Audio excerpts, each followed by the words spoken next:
My working background previously was in financial services, but it was the other end of the financial services. It was mortgages, it was investment advice and that kind of stuff, until the Lord moved me on through various things that happened in my life. And one of the things that I got involved in was setting up a food bank in my town.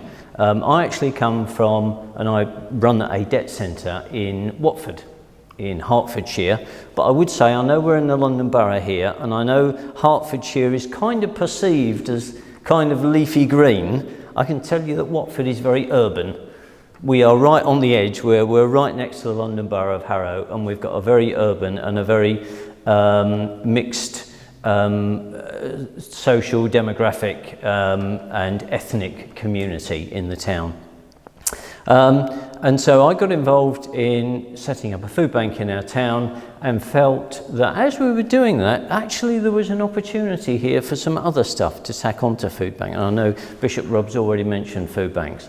And that was when the seed began to come in about, oh, actually, maybe we can do debt advice to this, because the work that food banks do is fantastic, and I'm still involved with the food bank, but that is part of the issue, and quite often you're dealing with something that isn't the actual issue. You're dealing with a symptom of another problem, and quite often that problem is debt, or as other speakers will talk about, failure to manage their money, failure to budget.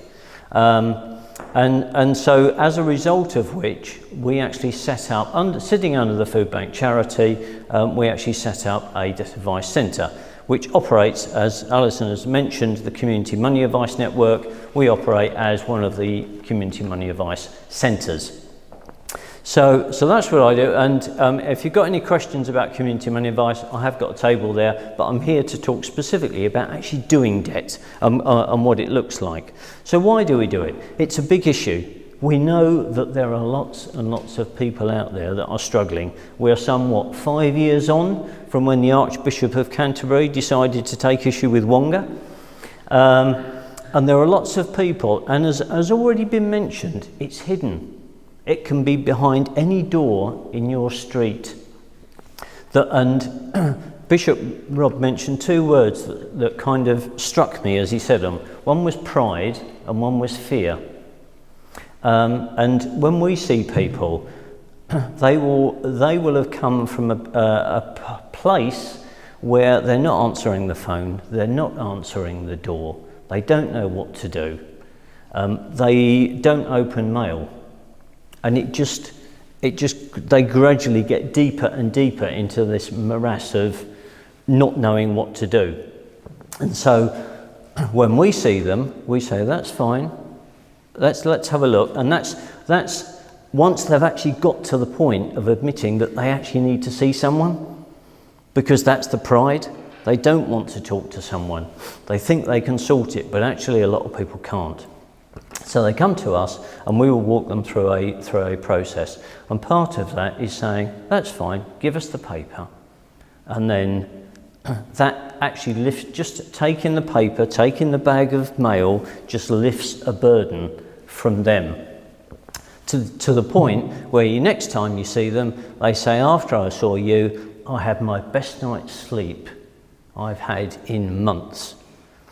And so there are lots of people out there with problems, and it knocks on into other areas. It knocks on into relationship breakdown. It knocks on into mental health issues. So anything that we can do to address debt issues in our community just benefits so many people. As we've said, it's the root of people come to food banks, people are struggling. Quite often, debt is something that needs to be dealt with. It's an opportunity to reach out into the community, because certainly at our centre and other centres that are around, people are referred in. Some will self-refer. They'll see our details. They'll come in, but they are referred in from children's centres, from school workers, from probation services. So you link in with other organisations that are working in your community. There are organisations out there that do a great job. Citizens Advice Bureaus do a fantastic job. What we can do is we've got that extra God perspective. Bishop Robert's already touched on it. It's the gospel perspective in terms of what we're doing and how we can bring transformation to people, not only in their debt, but in their actual life as well. The strapline for community money advice is freedom from debt, hope for the future, and that hope for the future obviously has got a whole range of stuff within it. I think it just might be useful, because I'm conscious it was just a brief run through of why we do debt, just to touch very briefly on some actual clients that we've seen and that I've seen, and in terms of their situations. There was a man I saw recently who he's got debt issues, but he's got status issues in terms of he and his family have been in the country a long time, but he doesn't have leave to remain. So therefore he's got no access to public funds. So he's kind of scraping along. And we went through all the various things that he'd got and all the debts. And I'd picked up from what he was saying that he does have some kind of church connection somewhere. So towards the end I said, "Is it all right if I pray with you?" He said, "Yeah, that'd be fantastic." So I prayed with him, and then all of a sudden he burst into tears, and the emotion just kept. And it's quite a privilege to be in that situation. It's actually quite a privilege to work with people and walk with people through their difficulties. We had a lady that has recently moved into our area, and she'd recently moved into the area because she'd been moved into the area because she'd come out of an abusive relationship. She had various debts, which actually really, although they were in her name, they weren't really her debts. They were her ex-partner's debts, but obviously they're in her name, and trying to legally prove otherwise is just such a minefield. But we're working with her and seeing what we can do. There's another lady, and I talked about mental health issues, who suffers from depression. When she's up, she's fine. When she's down, things go pfft. And so we're trying to work with her and get her into a better place. And then one last one.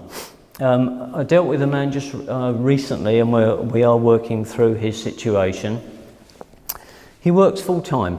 He's worked full time in the same place for years. He'd been renting in a property for quite a long time, but it was privately rented, and the landlord decided he was going to sell the property, so he had to move. He moved into somewhere else, and he fell out with the landlord over various things, and he actually ended up on the street. This is a man who has been working full time for years, and he ended up on the street. And I actually came across him because he was a referral from a homeless charity in our town. And they are working with him to try and get him accommodation. And we are working through his issues that he's got with money. But it just shows that, as something I posted recently on social media, it can happen to anyone. Debt is no, what's that phrase? No respecter of people. It can happen to anyone. And yes, quite often we're looking at people that are in poverty or in homeless. But actually, do you know, there are people behind quite big house front doors that are also struggling in debt.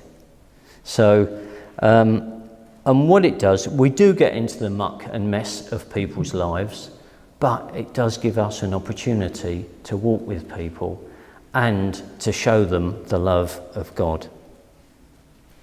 Thank you.